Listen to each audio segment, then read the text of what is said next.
भुगतान नहीं पाते हैं और जब अपनी फसलों के लिए निगरानी के लिए खेतों में जाता है, किस किस से बचाओगे अपने आप को? घर को छोड़ोगे तो चोर लूट लेंगे, खेत को छोड़ोगे तो सांड खा जाएंगे, खेत को देखने जाओगे तो बाघ खा जाएंगे, कहाँ तक बचोगे? ये लखीमपुर का किसान है दोस्तों, ये किसान सरकार से लड़ रहा है, देवी आपदा से लड़ रहा है, सहायता की कटान और बाढ़ से लड़ रहा है, और जंगलों के किनारे के गांव चाहे आपकी ये महेशपुर बीट हो, चाहे भीरा हो, चाहे बलिया हो, चाहे दुधवा हो, चाहे तिकोनिया हो, जितना भी तराई का क्षेत्र है, सारे के सारे क्षेत्र का आकलन कर लिया जाए। अगर सरकार अपने आंकड़ों में देखे तो प्रत्येक वर्षों में सैकड़ों किसान हमारे गांव में, हमारे जिले में ऐसे शहीद होते हैं जो इस देश के 2 वक्त के निवाले के लिए अपने खेतों की निगरानी के लिए जाते हैं और अपने प्राणों की आहुति दे आते हैं। ऐसे भी किसान हमारे शहीद हो रहे हैं। साथियों, मैंने कहा भाषणबाजी का वक्त नहीं है, मुझे आदरणीय गौरव टिकैत साहब को सुनना। मैं केवल आपसे एक निवेदन करने के लिए आया, आप लोग संगठन से जुड़िए। आपको वक्त में आईना दिखाया, आप घर में लेटना और रात को सोचना। आपके जीवन में 2 काल ऐसे आए, एक कोरोना की महामारी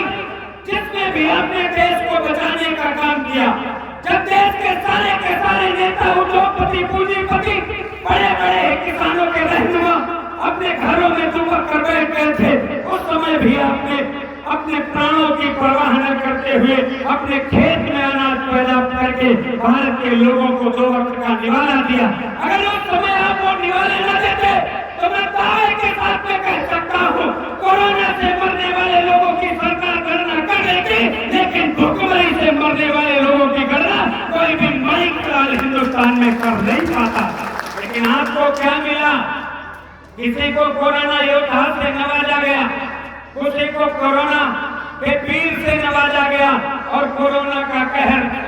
समाप्त भी नहीं हुआ था कि भारत की आताताई सरकार ने आपके विरोध में 3 कृषि विधेयक पास करके पूरे हिंदुस्तान के किसानों की नींद को हराम करना चाहा, उनके जज्बातों के साथ में खेलने का प्रयास किया, उनके अधिकारों को हड़पने का प्रयास किया, उनकी नस्लों को रोड पर और उनकी फसलों को अपने भंडारण में भरने का प्रयास किया। उस वक्त इस देश के टिकैत परिवार में जन्मे टिकैत परिवार के बेटे अगर आदरणीय राकेश टिकैत जी दिल्ली की सरहद पर न बैठते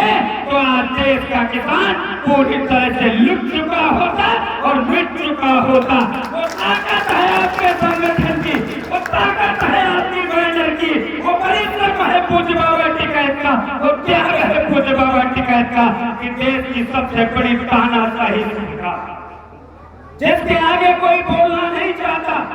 अगर बोलेगा तो उसके लिए सीबीआई, ईडी तैयार है, जेसीबी खड़ा है, फर्जी मुकदमे खड़े, लेकिन जब कोई नहीं बोला तब आदरणीय राकेश टिकैत जी बोले और इस संगठन ने देश के किसानों को भरोसा दिलाया,